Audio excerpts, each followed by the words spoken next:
Kai Agnė sužinojo, kad moteris, kurią ji vadino mama, tėra giminaitė, o tikroji jos mama yra mirusi, tebuvo 9.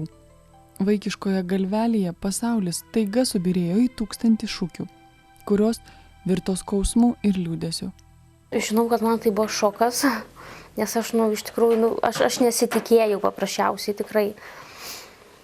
Ir žinau, kad aš dar pas tetą nuėjusi paklausiu, ar čia tikrai teisybė. Tiesiog tau kaip vaikui buvo labai sunku to patikėti. Jo, kažkaip niekada gyvenime nebuvau apie tai pagalvojus ir čia vieną dieną sužinai ir tiesiog man jau buvo visko, turbūt man buvo per daug. Aš dar paklausiau pas tetą, ar čia teisybė, iš pat pradžių sakė, kad ne, paskui sakau, pasakykit, nemeluokit ir tada man pasakė. Ta reakcija tokia skaudi buvo. Man šiaip nuo mažens laikas su skrandžiu negerai, aš atsimenu, po kelių dienų į ligoninę išvežė, nes aš kai susinervuoju, būdavo skausmai užeina skrandžiu ir tada guliu ligoninėje, tiesiog kuo mažiau nervuotis reikia. Tai atsimenu dar tą faktą, kad ligoninėje gulėjau. Pykai, verkiai? Verkiau, kažkaip nežinau, nepykau aš. Nepykau, tiesiog kažkaip, gal negalėjau patikėti, gal kažkaip skaudu buvo. Gal buvo skaudu, kaip tą tiesą sužinojau, iš tikrųjų. Su mama Agnė susipažino vartydama senas nuotraukas. Kaskart žvelgdama į tą svetimą, bet kartu iki kraujo artimą moterį, mergaitė jos veide bandydavo atrasti savųjų bruožų. Pamažu mintyse apsigyveno kita jos istorija, tokia, kurioje ji auga su mama. Ir jau daug vėliau, kai Agnė pati tapo mama, vis dar skaudžiai pajusdavo mamos ilgesį. Kažkaip, man atrodo, kažkaip trūko, visada man trūko. Tiesiog, nežinau, kai yra tavo mama, tai kažkaip, vienu žodžiu, labai trūko. Labai. Tiesiog, jeigu jinai būtų buvusi gyva, tai aš manau, kad viskas būtų susiklostę kur kas visai kitaip, negu kad yra dabar. Jo labiau, kad ir tas pats bendravimas, aš manau, būtų visai kitoks. Ir tai būtų žmogus, kuris mane supranta ir kuris mane palaikytų bet kokiu atveju. Dabar, tiesiog nei to palaikymo, nei nieko. Jautiesi vieniša? Šiaip jo. Aišku, dabar turiu vaikus, viską. Dabar jau tik tai dėl jų viską, bet, šiaip jo. Jaučiuosi. Kai augau, tai, iš tikrųjų, ten... Kad ir toj pačioj mokyklai, kai vykdavo ten tie karnavalai visokie, iš tikrųjų aš dalyvau tik tai vieną kartą. Aš šiaip nedalyvaudavau nei karnavaluose, gimtadienių kaip irgi nešvęsdavau ten su draugėm. Tai tiesiog nedalyvavau aš visuose šituose renginiuose. Neidavai ar nelabai išleisdavo tave? Tiesiog manęs neišleisdavo. Tiesiog būdavo mokykla, namai, jokių draugių, jokių bendravimų su niekuo, tiesiog jokių ten tų švenčių, kai ten Druskininkuos būna ten tie atidarymai, man atrodo, jo berods vieną kartą buvau, bet iš tikrųjų šiaip labai griežtai iš tikrųjų auklėjo mane. Nuveini į tą mokyklą vis tiek būrelis ten tų klasiokių, jos kalbasi iš tikrųjų, aptarinėja. Jautiesi truputį uždaryta? Tiesiog, aš niekada neprieidavau prie tų draugių, nes neturėdavau jom ką pasakyti. Aš net ir mokyklai, man nelabai būdavo kaip, nepasakyčiau, kad labai su daug ko bendravau. Nes, tiesiog neturėdavau apie ką šnekėti. 18 suėjo ir pradėjau savarankiškai. Jau tada buvo tik vienintelė mintis, kaip čia užsikabinus, kaip čia ką pradėjus. Tada norėjosi iš tikrųjų jau. Gal turbūt gal dar drąsi buvau. Tiesiog visą laiką optimistė, kad aš galiu, viskas bus gerai ir gal labiau tuo tikėjau iš tikrųjų. Tiesiog būna, kad buvo, kad svetimi žmonės iš tikrųjų pasiūlė iš pat pradžių, tai pas draugę vieną gyvenau, ten priglaudė, paskui pas kitą, taip krausčiausi. Ten būdavo, kad svetimi žmonės irgi labai padėjo iš tikrųjų ten ir tą darbą susirasti ir padirbėti truputį. Kai Agnės gyvenime atsirado draugiškas ir geranoriškas žmogus, ji patikėjo šeimos idilę. Labai siekė, jo svajojo, stengėsi, buvo pasiryžusi viskam, kad tik turėtų šeimą. Pilną, tokią, kokios pati neturėjo.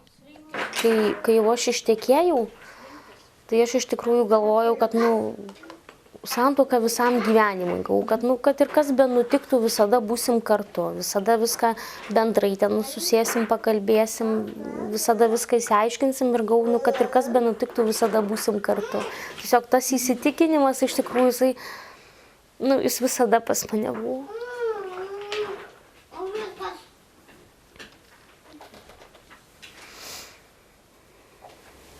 Geras buvo iš pradžių. Iš pradžių jo. Iki vestuvių, sakau, viskas buvo idealu, viskas buvo gerai. Po vestuvių turbūt jam jau gal pasirodė, kad gal jau nebeverta taip stengtis, kad vis tiek jau yra šeima, jau niekur jinai nepabėgs, jau vis tiek. Ir aš manau, dėl to vis tiek atsirado draugai, didelį įtaką iš tikrųjų draugų. Draugai jau jam jau svarbiau tapo. Tiesiog viskas taip susiklostė. Bandai kalbėtis, bandai šnekėtis su juo, tartis, kad... Iš pat pradžių tikrai bandžiau. Kokie tai pokalbiai būdavo? Tiesiog susėsdavom, kalbėdavom, kad man nepatinka tas, jam nepatinka tas, tiesiog kas kam nepatinka, atrodo, viskas gerai, jau išsikalbėjom viską, bet vis tiek važiuoja draugai ir jisai vėl lekia pas tuos draugus ir būna negrįžta ir parom, ir dviejom. Atsirado alkoholis. Atsirado. Ir alkoholis, ir vėliau ir smurtas šeimoje tiesiog. Visko buvo. Visko. Keldavo ranką prieš tave? Keldavo. Kaip jausdavais? Pažeminta, įskaudinta? Net nežinau, ir įskaudinta, ir pažeminta, ir iš tikrųjų ta baimė, nes niekada negali žinot, kiek ten prieš tave kels ranką ir kada nustos, kada jisai nusiramins ir eis miegoti. Su laiku tai ta baimė iš vis labai užaugo, iš tikrųjų grįždavo, jau aš viskas kvėpavimą sulaikau ir nežinau, koks įeis į kambarį. Jau iš vis man baisu, jau paranoja, nežinau, tiesiog jau galvodavau, labai bijojau. Iš pat pradžių daro, paskui su laiku jau labai bijojau. Tu bijojai iš jo išeiti, bijojai, kad gali negerai baigtis, kad jisai gali užpykti? Tiesiog aš žinojau, kad jeigu aš išeisiu, aš negaliu likti Druskininkuose. Nes jis mane bet kokiu atveju mane susiras. Čia Druskininkai maži, jis labai greitai sužinos, kur aš, ir jisai neduos man ramybės. Todėl norint kažkur, man reikėjo iš karto kažkur išvažiuoti, tik nelikti čia. Nors skausmo ir baimės Agnės gyvenime buvo daug, ji sugebėjo priimti tinkamus sprendimus ir šiandien jos vaikai užminga ramus. Bet vis neapleidžiantis vienišumo jausmas, o vėliau ir suvokimas, kad jos vaikai, kaip ir ji pati kažkada, teturi tik ją vieną, savo mamą, ir neramino ir vertė stengtis. Nedrasi, tyli, liūdnu žvilgsniu ir teturinti vienintelį gyvenimo tikslą – savo vaikus. Tokia Agnė. Iš pat pradžių tai labai skaudu buvo, kol vyko tas procesas, tai iš tikrųjų ir neramu. Ir viduj labai skaudu. Vėliau jau, kai jau susigyvenau su tuo, jau kažkaip, kai įpratau, kad aš jau tikrai viena ir kad turiu viską viena pati daryti, kad kaip ir nelabai yra į ką pagalbos prašyti, neliečiant ten tų darbuotojų, žinoma, ten. Tai jau kažkaip apsipratau, atrodo, jau taip ir turi būti.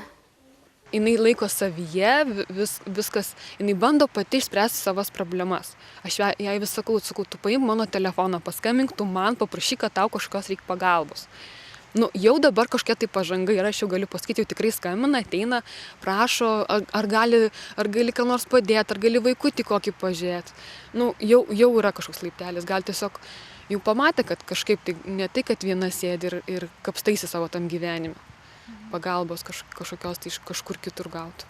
Jis skaičiuoja, taupo tikrai, tai vis tiek kažkokį rūbą reikia nusipirkti ir vaistai be abejo visą laiką, taigi 3 vaikai pastovi pakaitom serga. Rūpinasi tikrai ir taupo, tikrai. Neišlaidauja ten kažkokiem tai dalykam, pramogom, kad ir pavyzdžiui. labai rūpestinga, viskas yra vaikams, jinai save visai net pamiršta iš tiesų. Vis tenka priminti jai, kad tu esi moteris, tu esi mama, tu turi ir savim pasirūpinti, ne tik vaikais. Pedantė, tvarkos fanė. Labai rūpinasi ir labai nedrąsi kuklė, bet galbūt tiesiog čia toks gyvenimas pas ją yra, ar tiesiog įgimta. Rami labai. Jinai ant nieko nepyksta. Absoliučiai taip. Iš mano pusės tikrai galėtų, bet tiesiog toks žmogus. Retai tokių pasitaikančių. Niekam nieko blogo žodžio nepasakytų, bent per tiek laiko, kiek aš ją su ją bendravau, kiek kalbėjau. Vis tiek per tiek laiko turėčiau ją pažinti. Nieko nepyksta, nieko nesmerkia, nieko. Paprašau, iškart bėga padėti. Kas nors paprašai ir jos, aš paprašiau, gali mano taduką nuvesti žiemą į mano sūnų į darželį, nes mano mažoji, pavyzdžiui, serga ryte, negalėtų tiesiog kelių mėnesių jas vesti. Jinai gerai ir eidavo jinai su 4 vaikais per pusnis vesdavo mano sūnų į darželį. Niekada neatsakydavo. Dabar jau aš įpratau ir man atrodo, kad taip ir turi būti iš tikrųjų, kažkaip, nežinau, vis tiek kažkokia stipresnė pasidariau. Anksčiau gal tokia jautresnė buvau, dabar iš tikrųjų tokia stipresnė, žinau, kad jau turiu už savo vaikus jau pakovoti viską. Kažkaip, ir aš jau visai kitokia jau pasikeičiau. Tiesiog, jeigu taip yra, vadinasi, taip turi būti ir jau nieko čia nepakeisi jau.